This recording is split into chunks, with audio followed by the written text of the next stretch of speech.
But just having your own personal board of directors, people that you can reach out to and toss around ideas about career, your personal life, your financial life. And I think that having those people, I think it's very important. But at the end of the day, you have to believe in your idea. I'm Amy Jo Martin. Welcome to the Why Not Now show.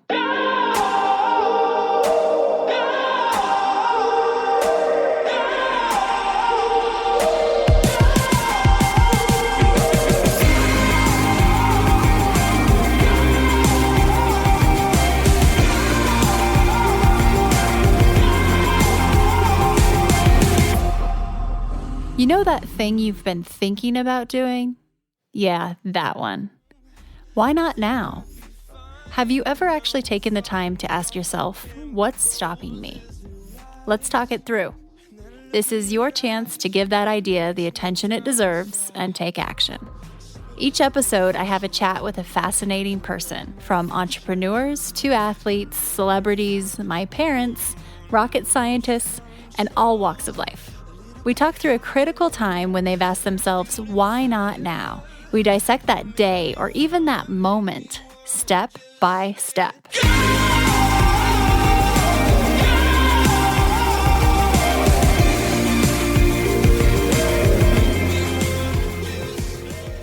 Jodi Shelton is the co-founder and president of GSA, which is the Global Semiconductor Alliance.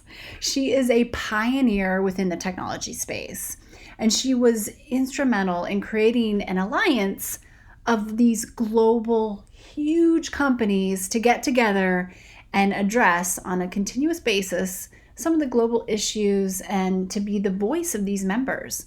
In many cases, these are competitors, some of the biggest companies in the world. She is the liaison between them and helping drive innovation through this alliance. It's not every day, historically especially, that you have such a voice of authority and senior leader as a female in the semiconductor world and industry. Now, I met Jodi because we serve on a private board together for a startup that you will be hearing more about soon. It's currently in stealth mode, but I learned a ton from her and her leadership, and this ability to use listening as a superpower that then is converted into building bridges among unlikely entities is something that I've witnessed her do firsthand. Talk about a superpower. Now, this conversation, like all of our conversations on this show, is wide-ranging. Jodi has a passion for travel, for culture. She, I would say, uses curiosity as a hobby, just like myself. And today, I literally received a text message from her. She is currently 1 mile away from the Ukrainian border, and she's working with the World Central Kitchen and that team to help serve food to Ukrainians right on the border. Now, that's the type of travel she does. She is a global speaker, speaking on the semiconductor industry and innovation and trends going on. She can be found in a variety of different countries throughout the month. So travel is definitely something that she's passionate about. That being said, she has also taken up screenwriting. So believe it or not, that was something that she started doing during the pandemic with her son. And she talks about that a bit. Now, I say all of this because clearly Jodi's, she has a full life and plenty to do. But she talks through her philosophy of the word busy and how she rejects that word. And quote, I just turn down busy things that don't bring a lot of value to my life. She is an expert at this. And I am definitely a student of that game, and I believe most of us are. So you will hear more on that topic as well. Her zest for life is contagious. And Jodi also opens up and actually shares pretty candidly about a very difficult season that she recently went through and is still navigating, and that is losing her husband not too long ago, and how that has informed and helped shape the way she is living her days today, and how that process has been something that she's learned a great deal from. I was recently invited to attend one of Jodi's conferences here in Austin, Texas, and she brought together some of the most senior, brilliant minds, all female, in technology. And she had them share their parallels of their career and their personal life and how they navigated the last couple of decades, for example. It was really cool to see this approach and to see her vision come to life in terms of how we can share both of those paths. And seeing is believing. So these women have made it to the top of their careers. They've done very, very impressive things. But they also shared what it was like to navigate as a woman growing up in the field and gaining ground, but also then in many cases becoming a mother, and how they dealt with the travel. And it was something I haven't seen before. So I encourage you to take note if you are in that position where you're having speakers share their journey. Just remember, seeing is believing, and we have both of those paths, right? It's never just the professional. The personal is always there as well, and we can learn just as much. Without further ado, here is Jodi Shelton. Enjoy.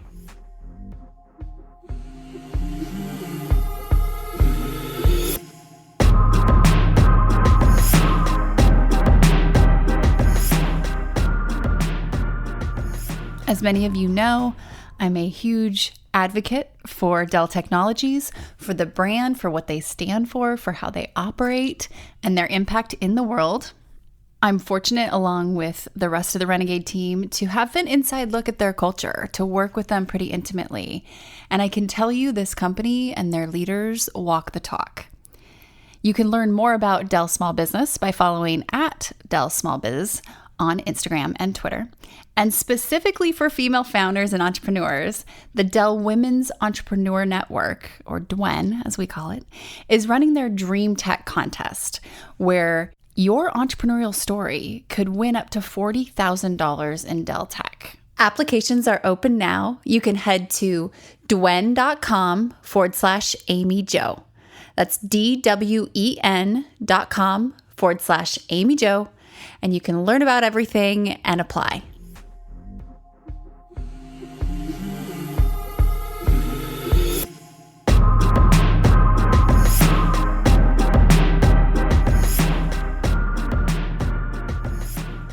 Jodi, welcome to the Why Not Now show. Thank you for joining me. And in the spirit of Why Not Now, let's hop right in. Can you tell me about a time when you had a big decision to make and you had to ask yourself, why not now?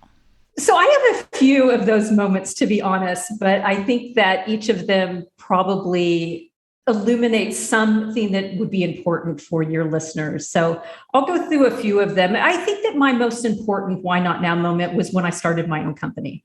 And at the same time, I started the Global Semiconductor Alliance. So it was in the same year. And at that point, I had a great job at a semiconductor company. I was an IR executive. I had played an instrumental role in the IPO, and it was an exciting and growing company. But in the back of my head, I had really a dream of working for myself, of starting my own PR and IR and marketing firm. Also, at the same time, what was happening is that there was a transformation happening in the semiconductor industry. And I felt that I could help usher in this new era by putting together some sort of consortium, although I didn't know exactly what that would be, but some sort of consortium of like-minded companies. And of course, when I look back on all of this, it was such a leap. I mean, I was in my 20s. I was unprepared. I was unqualified. Put it this way, no one would have hired me to do this job. I hired myself instead. So I think that I was young enough, I was naive, I was confident, and confident enough to think that I knew what I was doing. And I never really even considered failure as an option, because I had maybe 1 month of rent in my bank account, if even that. And so I just had to go from, day one. And in the first month that I started Shelton, I got my first IR client. And so I'm in that pitch meeting, and there's, okay, Jodi, so how much is this on a monthly basis? And I had not even thought about that. And I just had to pull a number out of thin air. So it was pretty funny looking back on it. And around that same time, several months later, I had launched the Global Semiconductor Alliance with 50 companies signing on at that point. And so I think that what I learned from this is, take risks when you're young and then, maybe make it a way of life. And so I have two other funny examples because they're kind of similar. And that is that, several years ago, I decided that I was going to run a triathlon, or I was going to do a triathlon. But see, I didn't even really know what one was. So I'm saying run a triathlon. So I wanted to do a triathlon. So why not, right? So other than, of course, I wasn't in shape. I had never run a race before. I had never swam competitively. I didn't even clip in when I biked at that point in time. So I just started telling everybody I knew that in the fall I was running a triathlon. So I just had to, at that point, I couldn't back out. So it was a great way to just force myself into that decision. And the second one is very similar. And that is that one day I decided that I really needed to move to China, that I wanted to build my business there. I wanted to build relationships. I thought it would be great for my kids. So at that point, I didn't even talk to my husband about it. I just started telling everybody at dinner parties, at meetings, yes, next year we're moving to China. So sure enough, we did. And it was one of the greatest experiences. Not that all my why not moments have been successful. And I think that that's an important lesson too. I was working with a high-end fashion designer in Paris, and they wanted to open a brand here in the US. And I was like, I can do that. And, within 1 year, I had opened a boutique on Madison Avenue. Things were going okay. But at the end of the day, I don't think they wanted to make the investment that I thought was necessary to move to the next level. And so I had to sell the company. I lost money. I had invested a huge amount of energy, time, and emotion into this project, and yet it still failed. So I don't regret doing that, because what's great at the end of the day is that I survived. So I survived failure. Oh, wow. We have a lot to dive into here. So these... First of all, total renegade. I can just imagine the response of, oh yeah, I've been telling everybody we're moving to China, because that is so something I would do too. But what you said, and I think even going to each one of these, Jodi, so the fact that you said you were unprepared, you were unqualified, nobody would have hired you, so you had to hire yourself. Within all of these themes, between that and the triathlon and starting the fashion line, moving to China, like you've always bet on yourself. Clearly, you have. And if we look at your chart, your track record over time, it's up and to the right? You might see a few jaggeds, but you've got a trend line there. Is that something that you feel is just innate? Did you have to train yourself to bet on yourself? Or, you mentioned the confidence early on in your 20s. I can't believe you started this in your 20s. Wow. And I'd like to get into each of these things, but when you think about that concept of betting on yourself, what do you have to say about that? I don't know if it's innate or what it is. First of all, I grew up with very few things, to say the least. I always hate to use the word poor, because I know that, that conjures up a lot of images, but we grew up with very, very little. And I literally had to work for everything I had. I have, a W-2 from the time I was in sixth grade. I literally have held a job from sixth grade on my whole life without ever having a break from employment. So I have a very strong work ethic, and I just, have this confidence that if you're willing to work hard enough at something, you'll succeed, which again, I think that the example of the fashion brand was an example that's not always true. But at the same time, I just think that working towards something, you just really have to keep everything moving forward. It's so interesting looking at your roots and how you grew up. And similarly, there wasn't a ton there, but I almost think you've got one way forward and you will make it happen, right? It's just, it's instant grit. You kind of just have this instant grit. But you said something else that I absolutely loved, is that you started telling everyone what you were going to do. And this is little do you know, this is Renegade Rule number 2. We don't give ourselves an out.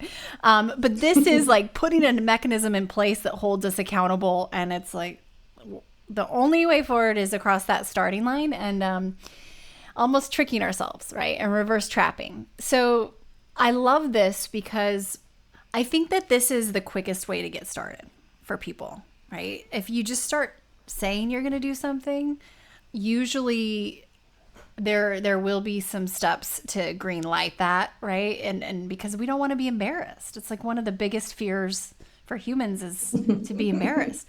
So in the telling everyone, has it ever backfired on you? Because I do that too, and I don't think it has, but it's because I am like hell-bent on, oh, this is going to happen now, right? No, I think that's true. And, I mean, I typically, when I have an idea of something that I want to do, I mean, I have people that I trust and that I respect that I reach out to, and share ideas with so that, I can have someone else's input. I call it my personal board of directors. And by the way, unfortunately, that's not an original thought. I stole it from one of my board of directors, one of my great friends and mentors. But just having your own personal board of directors, people that you can reach out to and toss around ideas about your career, your personal life, your financial life. And I think that having those people, I think it's very important. But at the end of the day, if you have to believe in your idea. And so you have to make that decision a lot of times alone. I know that when I started the GSA, I went and pitched it to a lot of people, and I went and talked to a lot of venture capitalists that I have a lot of respect for. And they were like, no, Jodi, that's like the stupidest idea I've ever heard. They said that this trend that you're looking at, it's not sustainable. It's not something that's going to last. And so companies aren't going to want to, join anything where they have to make a commitment or even endorse this particular business model. So, luckily I really ignored their advice because if not, then the GSA would have never gotten started. So I think it's having, people that you trust, but trusting yourself. And, the other thing is that a lot of times it's just about forward movement, putting one foot in front of the other. So I've been talking for many years to, close friends and to my kids about this idea that I have for a screenplay. So talk. That's all it was really. And then I decided, okay, so I'm going to take some screenwriting classes. And I did. And I studied scripts, and I would compare them to the movies that they were based on. I read screenwriting books. I joined Facebook groups. But at the end of the day, the only way to write a screenplay is to put words on paper.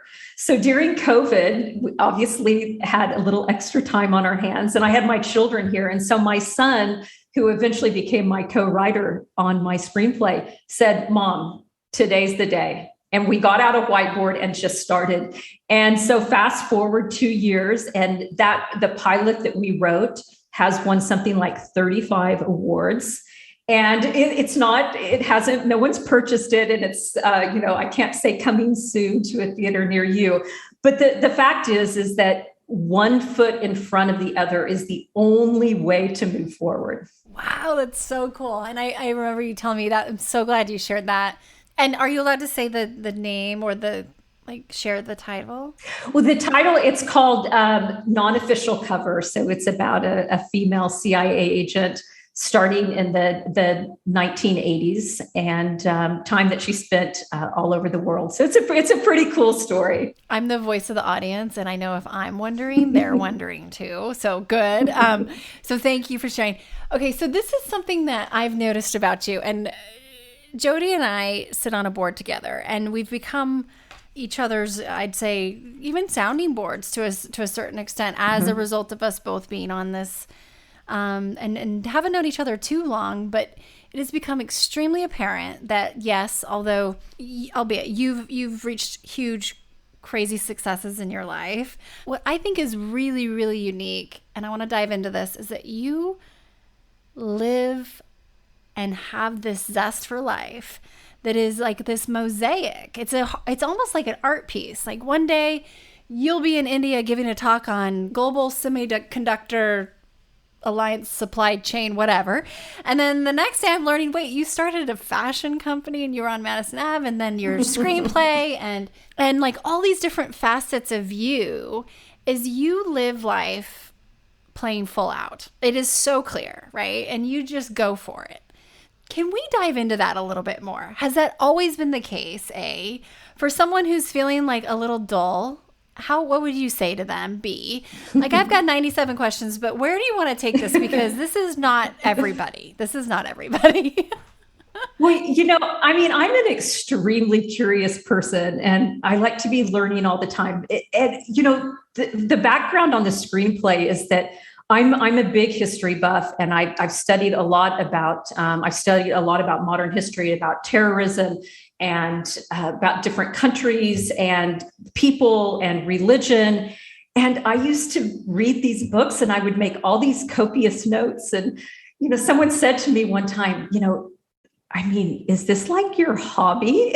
And, the fact is that I have like some weird interest for sure, but I'm always curious. I always want to know about people that are different from me. I want to learn from them. So I read a lot. I watch a lot of movies. I watch a lot of documentaries. So I like to constantly be learning, and I invest in that. So I invest in time that it takes to read and study new things, and traveling. To travel and to completely learn about a country that seems so dissimilar from ours, and that it turns out that people are pretty much the same everywhere, and they have their same goals and objectives that we do, and they just want to live a good life and have a great family. And so it really isn't so different. And I love doing that.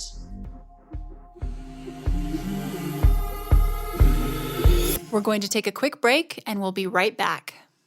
Hi, everyone. If you are digging this podcast, please do us a favor and subscribe, rate, and review on iTunes. It just takes a moment and it means a ton to us. You invest in your curiosity. I love that. It's I always say curiosity is a hobby of mine, right? But investing in it. And I've got so many areas I want to take this conversation, but while we're here, I want to talk about time, because you technically have the same amount as everyone else, and you've managed to use it in ways that are extremely powerful. For you, it appears to be living a life full of rich experiences and just diverse experiences.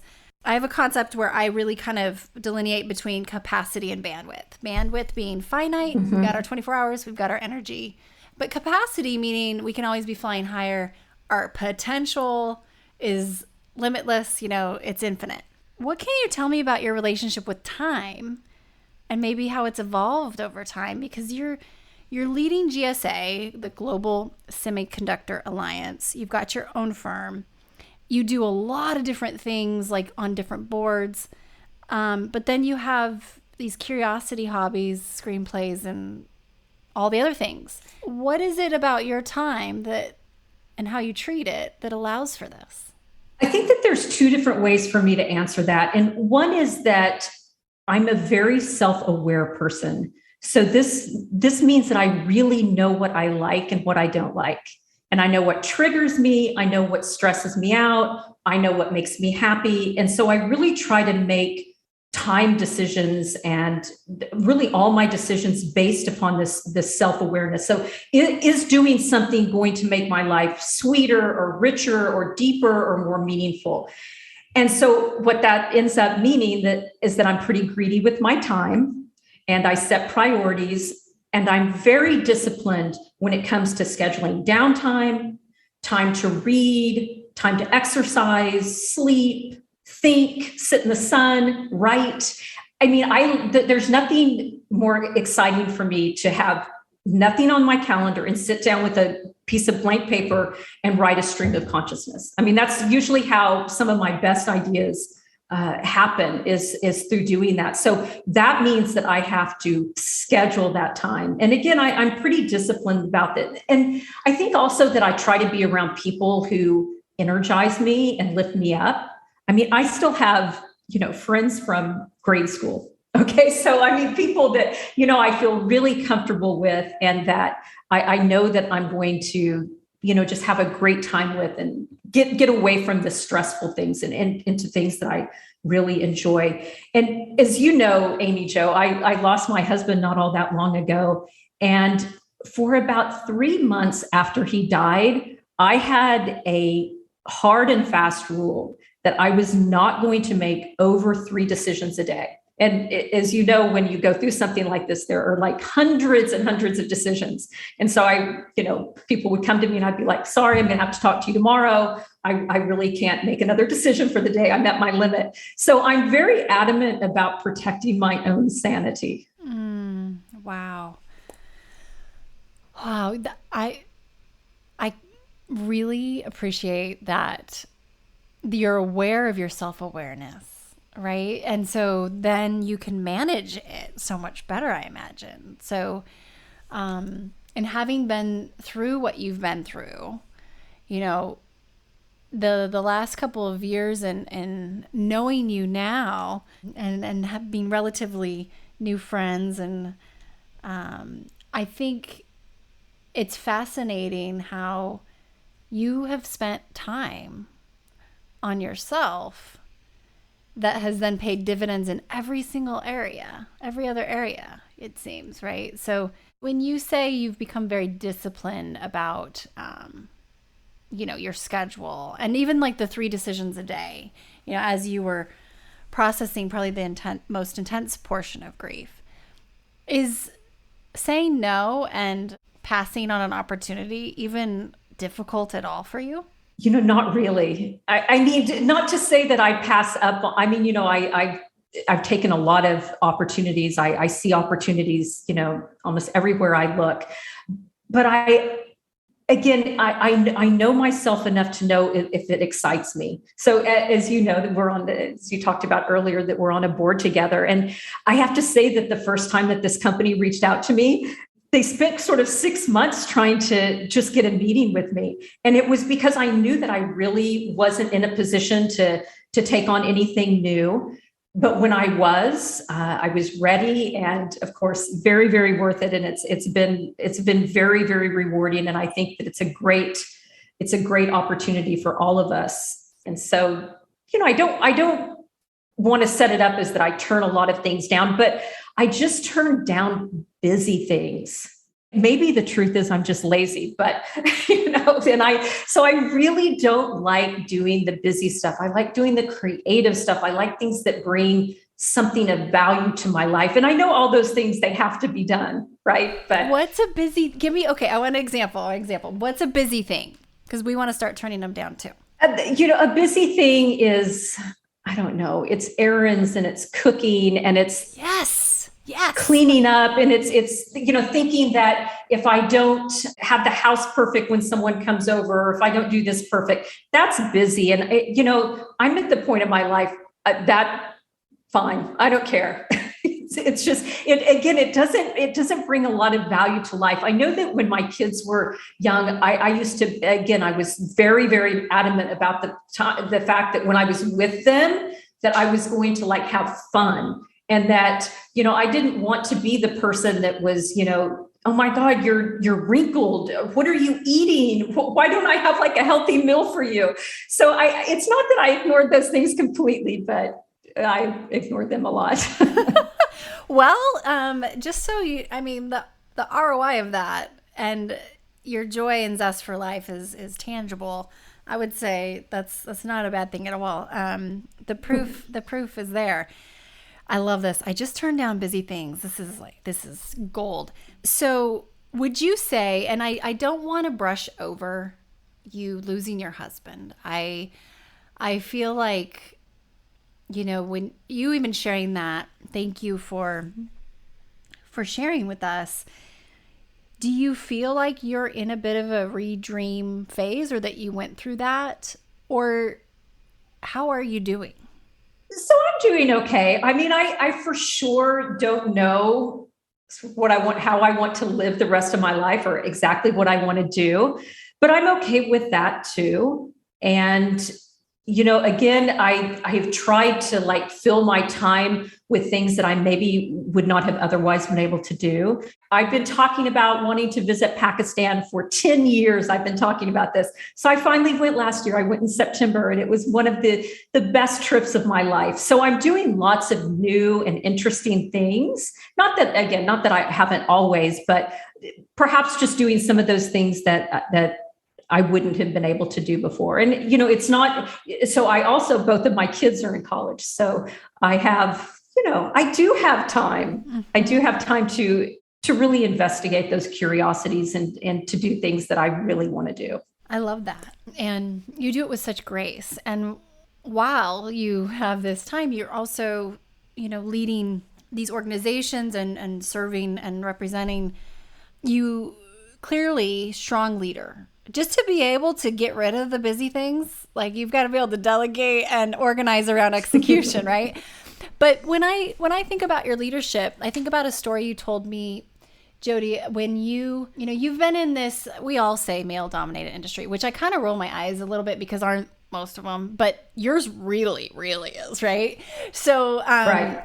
They all are. But I think back, you started in your 20s and you're in the semiconductor industry. Then you create the alliance, the global alliance. And you told me a story about, I think it was a dinner and event in Silicon Valley, where you looked around and someone came up to you and talked about the diversity or maybe lack thereof in the room that sparked a path for you and an aha. Can you share a little bit about that? So yes, I was at a dinner. I do these VIP board dinners about once a quarter, and invite, of course, my board, but also several CEOs who are not on the board and other executives. And so one of the gentlemen who attended was new, had never come to one of these dinners, and he sat next to me, and he's like, "Wow, Jodi, this is like the least diversified dinner I've been to in Silicon Valley, and that's saying a lot." And I looked around, and it was like, well, this is the same dinner that I have every quarter, that I've had every quarter for every year for the past 20 years. So it's exactly the same as it always is, which just shows that I stopped looking at it at some point in time. I became used to it, comfortable with that. And so, he said it, and I did something about it. It literally, that was in September. And by December, we had started the GSA's Women's Leadership Initiative.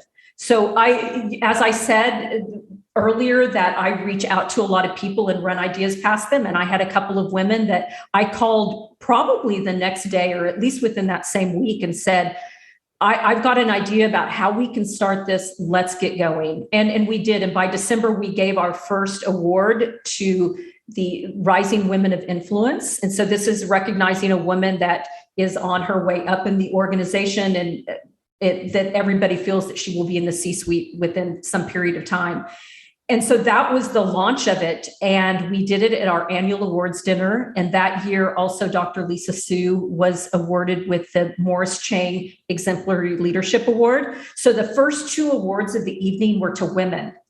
And I had so many people that came up to me afterwards and said, "This is the best thing that's ever happened." And by the way, because my audience was primarily male, it was mostly men saying this, but it was one of those things. And I've said this before about the GSA, that everything is about timing. If you start something too early, you're pushing uphill. If you start too late, then it's too late. Someone else beat you to the market. So I think that timing is really important. And although, of course, I wish I would have started the Women's Leadership Initiative earlier, and I regret my part in not having started it earlier.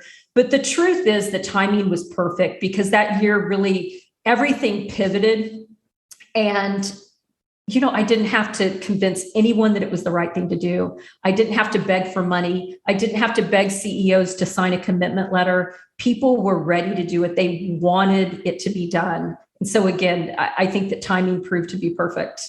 I love that. I love that story and how honest you are, because I think, I've been in that spot before too, where I've just become a bit complacent. Like, this is just the way it is. And I've been used to it. And it's like, oh yeah, actually, this is exactly when I should be sending those elevators down and trying to rally everyone. And so I was fortunate to attend one of your events here in Austin a few weeks ago, and learning the stories, these badass women in this field, were up there sharing the parallels of their career and their personal lives and how they got to where they were, which I thought was a really smart calculus to share, because we can't compartmentalize those things, right? They coexist and they integrate, they don't separate.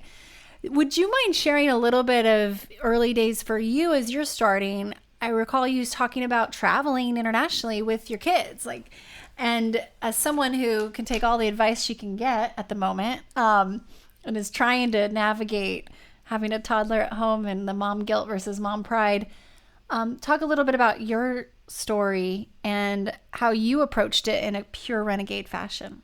So I think that if a renegade is someone who, doesn't let the world define them, they don't look at, oh, well, this is the way things are being done, then I definitely think if that's the definition, then I'm a renegade. And yeah, so when I started GSA, again, GSA now is so much of who I am, and I love it. And I really believe in what I'm doing, and I believe in what the organization is doing, and I believe in the mission. And so again, trying to get people around me inspired, it's not so difficult, because it's authentic. I really, really do believe in this. And so that makes it exciting. And again, I think that I had that when I had children. So my children became part of my work life, and my work life became part of my children's life. It really kind of meshed together. I really never tried to separate them that much. I think that I told you the story when we had dinner the other night about when I had my first child. It was so meaningful. I can still take myself back to that moment. And I wanted a child. I very, very much wanted a child. I worked very hard to have a child. And it was just, I loved every single second of it. And I wanted to share that. And again, who do I share it with? On a board with, about 20 CEOs. So that was my friend group at the time, right? And so I shared it with all of them. And I shared the joy of what I was experiencing, and told all kinds of stories. And the reaction that I got from individual board members, it just warms my heart to think about it. They, would write back and say, oh, you took me back to a time when I had my child. And so all of a sudden they really started opening up. And so I took that as such a good sign that people want to know about you, and they want to know about your life, and they care about you. I know that my board, I know that they care about me. We've been together for a long time.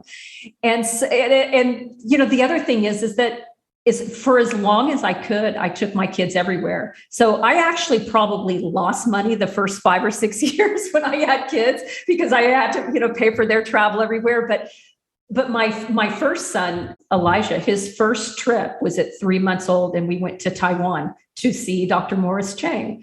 So that's a pretty great story to think that he had baby will carry. So I made it fun, and I loved it. That's the other thing. So I love what I do at work, and I love what I love being a mother. And is there anything that you've noticed with your kids that you feel is a direct correlation in who they are because of those types of experiences and the way you led that lifestyle? As you look at them now and in college, and are there any quirks that you're like, yep, I did that? Oh, there's lots of quirks. I think that the biggest thing is that they both love to travel. They both speak multiple languages. My youngest is now learning Russian. He knows Chinese, Russian, French, and English. So I think that part is cool, because they've been all over the world, and they saw that, respect for a culture can sometimes mean learning the language, learning to love the food, learning to drink the tea. So, I was a bit lazy. I didn't learn Chinese, because all the people that I worked with from day one in either China or Taiwan, from day one, these guys were, educated at MIT and Harvard and Stanford. And so they speak English probably better than I do. So, I never really had to do it, but I think that my kids saw the benefit in learning languages. Mm-hmm. And, I think also after you get to a certain point with your kids, if they think the way that they were raised was cool, then that's awesome. And I think that both of my boys think that they were raised, in a cool way, and, that we went to China and that we went all over the world. And, I think that at the end of the day, they think I'm pretty cool. So yeah, I love it. I did something right. If that's not a KPI, I don't know what it is. No, really nothing. Come on, let's go. So I just have a couple of rapid fire questions, but before I do wrap up here, I say that and I can think of two more, right?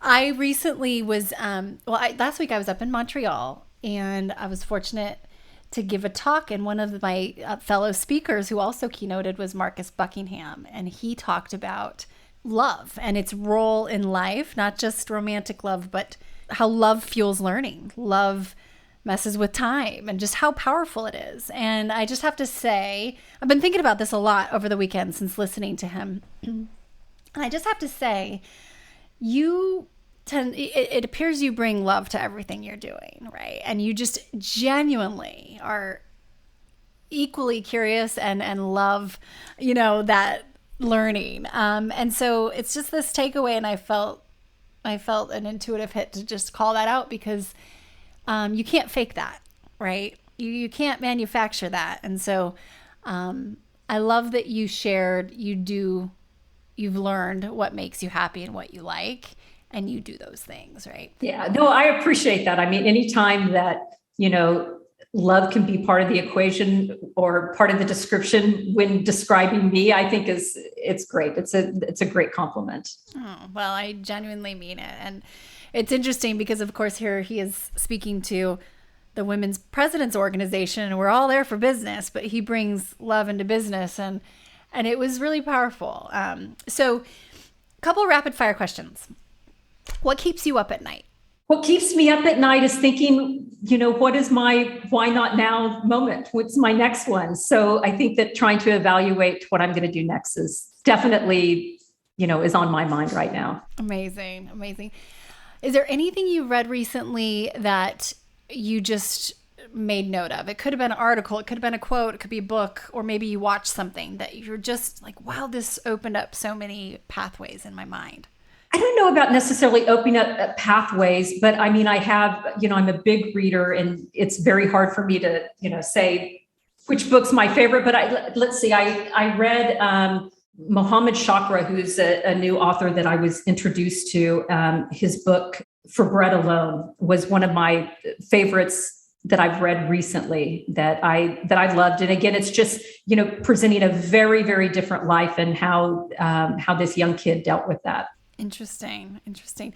What's one lesson you find yourself learning over and over? Maybe that listening can be a superpower. It's so funny because one of my early mentors, Dr. Robert Pepper. So Dr. Pepper told me, he brought me aside one time, and he's like, Jodi, I think that one of your biggest skills is you really know how to listen and take that and build consensus around it. And I thought, I was like so disappointed. I was like, really? Like, that's my one gift that you're telling me that I have is listening. So, I was a bit disappointed to hear that was my superpower, but it turns out that it really is. I mean, I run a board with about 20 CEOs that are leaders of companies, like Qualcomm and Marvell. And, so I can't teach these guys anything, but what I can do is really listen to their interests, to what they're concerned about, and to try to take something and run with it based upon really listening to them. And you know what? I would challenge that you can't teach them anything, and I hear what you're saying, because you have a gift for building unexpected bridges, right? So these individuals on this board, some of them are probably competitors, right? So I can imagine being able to be a place where you're building consensus among unexpected stakeholders, and that's what the GSA is really, probably, right? Yeah. Yes. It's so true. I mean, I think that people are surprised sometimes that competitors can sit across from the table and that we can find commonality and things that we can do together. And it really is a very congenial board, and they actually really are very, very open with each other, and have a real friendship with each other. It's cool. That's cool. That is It extremely is. valuable. So let me take you back. I'd love for you to kind of think about the days, which were not so long ago, where you did feel like 3 decisions in a day, that's all I'm going to do. If you could go back to yourself on one of those days where you're capping it at 3 and say something to yourself, what would you say? I think that when I look back, just whether it's a year ago, 5 years ago, 10 years ago, I think that if I could just always be reminded to just enjoy myself, just enjoy this period, and try to take the best from it, and take lots of bikini photos when you're in your 20s or 30s or whatever, when just know that this is a great time in your life. And yeah, so sure, I could be reminded of that. Ugh, I love that. I'm writing that one down here. You should see my copious notes, Jodi. Look at these. I love that. Best place for people to follow your journey, which is fun, by the way. You're going to get to see some cool places. Where would you suggest they follow you? Okay, so I'm on Instagram. So Jodi Lives Life. And then also on Instagram is Design the Difference, which is our Women's Leadership Initiative Instagram. So I would say both of those. And yeah, so that's probably the best place. And then I'm on LinkedIn, of course. Yes. Okay. And we'll make sure we link to all of those in the show notes below. And reminder, Jodi Lives Life, it's Jodi. Yes. So please make sure we get that in there. This has been awesome. I'm just grateful to know you. Thank you for spending your time and energy with us, but also for doing this important work. I'm learning from you daily, and I really, really appreciate you. Well, thank you. I really love your podcasts. They're great. I think that your audience must really appreciate the advice and hearing from other people and giving them the bravery that they need to make the next step in their journey. Well, it's all because of renegades like you agreeing. So thank you. And we'll be following along. Thank you.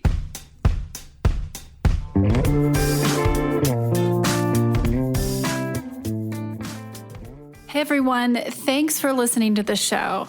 Hit me up on social media to let me know what you think. I'm at Amy Jo Martin on Twitter, Facebook, Instagram, and LinkedIn. And I want to hear your Why Not Now moments so I can share them on the show. Just send me a note to whynotnow@amyjomartin.com. For show notes and other offers, you can visit amyjomartin.com/whynotnow. And while you're there, don't forget to sign up for my email newsletter for exclusive content and announcements. A big thanks to Rock Salt Music for all of the tunes by the talented John Coggins. And of course, a hat tip to Richard Brewer for editing and producing the show. I'll see you next time. And until then, why not now?